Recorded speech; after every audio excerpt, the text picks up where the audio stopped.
everybody? It's Albert again, back with another video blog. This time no intro music, because I don't feel like it. We're in sad times as of late because of the injury to Luis Montes on Saturday during the Ecuador game. As you probably already know, he got really hurt, injured during that game in a collision with an Ecuadorian. Broke his leg, immediately fell down in pain, grabbed his leg, looked down at it, saw that it was broken, and just started yelling, "No, no, no." He was attended immediately, and you immediately knew by looking at the replays, which I didn't look. I looked at it one time, but I can't stand looking at those type of injuries where you can just see the leg snap and go the opposite direction. Just dangled there. He was taken to the hospital in Dallas, and I think surgery was done. His teammates after the game was over went over to the hospital. They tried to cheer him up. He went on Twitter, actually posted a picture of himself and with a smile, pretty happy that he was recovering, and even made a pretty funny comment about what a goal he had previously just scored. He was the person who scored the first goal with his left foot from pretty far distance, and it was just an awesome goal that he made. And he's made those before. I think the last one he made was in the Gold Cup last year, where he scored one. He's not a player that I think of like a real superstar, but he's a pretty solid player. When he made that goal, I pretty much thought, well, he just secured himself a pretty good role in the World Cup because of that. If he's going to be firing things off like that, there are some criticism to his game, but he was just really impressive against Ecuador, as was a lot of players that usually you have questions about. But Luis Montes will miss the World Cup. I think his surgery went well. He'll be out 4 to 6 months.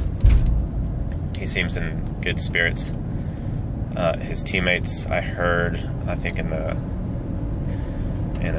interview, that a lot of the teammates after the game were really upset, angry, sad, all kinds of emotions, banging the lockers. But Miguel Herrera was able to calm them down and gave them a talking to help them put things in perspective. But yeah, that was a sad moment for somebody who just did awesomely, and things were looking up, then things just came right back down. So we hope the best for him. Fuerza Chapito.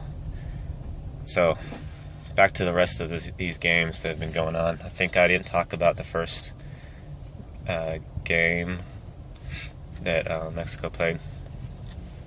It was on Wednesday. They did pretty well. They won that game. The big surprise there, as far as players, was Miguel Layun, who's got a pretty good shot. He scored two goals. One that was really awesome. It was just a long-range line drive shot to the goalie. The goalie put a hand on it, but it was so strong that it bounced off his hand and then eventually bounced into the goal. He played a great game. Another person that you have questions about, their potential, you have questions about, is Marco Fabian. Scored a goal as well in that game. Then the Ecuador game came. The awesome goal by Montes was the first one. He was taken out, and I'll talk a little bit about that injury in a second, but Marco Fabian scored another awesome goal from long range. Giovanni Dos Santos scored a goal that bounced off. That was actually funny. It bounced off the post, rebounded back, hit the goalie, the opposing goalie, in the head, and then went back into the goal. So that was pretty humorous. But glad to see Giovanni get a goal. some normal guys that you expect more of that we haven't seen is Chicharito, of course, and actually just the forward, Chicharito, Oribe, Raul Jimenez. Oribe did give the pass to Montes for the score. That was a pretty nice back pass to him. Raul Jimenez, I think, he got a pretty good shot in this last game, but was blocked or went over the crossbar. So we haven't seen these goals yet from the defenders. One thing in the Ecuador game also is Rafa Marquez got injured slightly. He'll be out for just a week with his foot. I guess he got stomped or something. So there's been some complaints because of all these games, all these pre-World Cup friendlies that Mexico is putting their players through, and everyone's starting from zero, trying to gain their entrance into the World Cup. Maybe putting a little too much energy and risk into these meaningless games. Well, not really meaningless, but these injuries are happening first. Juan Carlos Medina injured. Now Luis Montes and Rafa Marquez slightly injured. But Javier Aquino will come in for Luis Montes. And I'm a real Javier Aquino fan. There's lots of criticism on here. And I'm sort of sad that this had to happen, even though I'm a Javier Aquino fan. Hopefully he'll do well and continue in the success that Luis Montes was having. So we'll look forward to Tuesday, Bosnia. I'll be playing them, and hopefully we'll see some goals from the forwards this time. I want to see how Aquino does.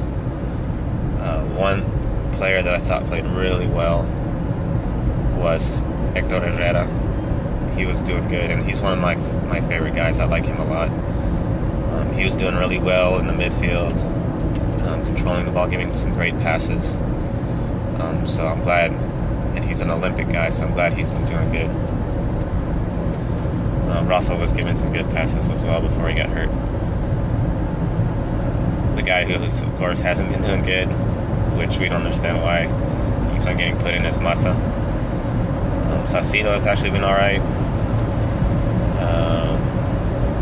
Corona was good the first game, and then Ochoa was good this game, I think. I don't know if these announcers are getting to me, but they are complaining that he was off. He's scared, hesitant to come out.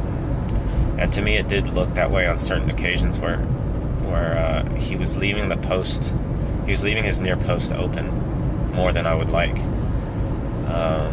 He did get the goal scored on him from a deflection off of Hector Moreno, and that was not really on his fault. But there were some other occasions where he seemed tentative to go out and challenge. But that could just be me. I don't know. It's a weird feeling with Corona. I don't care how he performs, so I just watch. Well, I do care, but I just see what happens. With Ochoa, I'm always like, please don't mess up, because it's going to affect your playing time. And I know he's great. He can do a lot of things, but that just might be my head playing games with me. So now to this whole Luis Montes injury. On the Univision broadcast, Pedro Bermudez made the comment and was almost slammed a little bit for doing so. He said Luis Montes went in a little hard, went in a little more aggressive, and maybe even yellow card worthy-ish on his entry. Now, I didn't watch this because I don't like looking at that injury, but I like analyzing these types of things. Unfortunately, I didn't want to watch it repeatedly, the replay.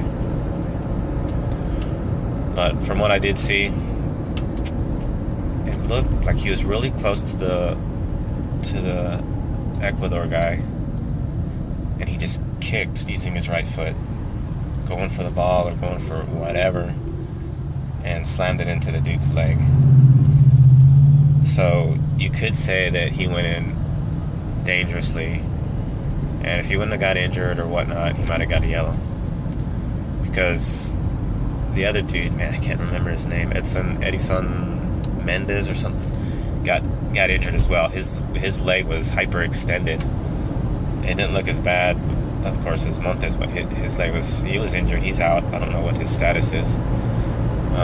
He was out of the rest of that game at least. So, not to put any blame on Montes, but I don't know what his thoughts were. It looked like it possibly could have been a bad move on his part. Now, there was some heat. Hector Herrera was getting into it with those guys. There was some, I think one guy just planted his studs into Hector's back on a slide. That's why he got all mad and upset. But there was some pushing and shoving going on. But anyway, that was just something that to note when you see these types of things on the replays. You can there's a lot of times you can analyze and tell what exactly was going on, and I didn't want to look at it too much, but it seemed like it could have possibly been an unnecessary play by Luis Montes, and he could have avoided this whole injury. But the things played out the way they did, and I just wish him the best. As far as this upcoming game, I don't know who's going to be a goal. Maybe Talavera. I'd like to see a lot more from Giovanni, even though he scored that goal. A lot more on the attack. Hector Herrera, I'd like to see him play as well. Chicharito, Oribe, Raul Jimenez. Maybe can get some good performances in this upcoming game as well. One person, Gullit Peña. He didn't play as well. I didn't pay too much attention to him, but he didn't seem to play as well as I expected. Some of his passes were off, but hopefully we can see more of him. And but I think this Mexico team and Herrera, from what I've seen, I don't know if he's doing a good job with his propaganda and all that, but he seemed like he's doing a really good job as coach. He's talking to them, motivating them, uniting everybody. This might just be something that's really coming together for Mexico for this World Cup. But we'll have to see. The team looks pretty good, pretty united. Of course, they're playing all these different subs and different players, but we'll see what the final list is and how they gel and come together as an 11-man team. So, talk to you guys later. I'm running a little long. Hope to see you guys in the next one later this week.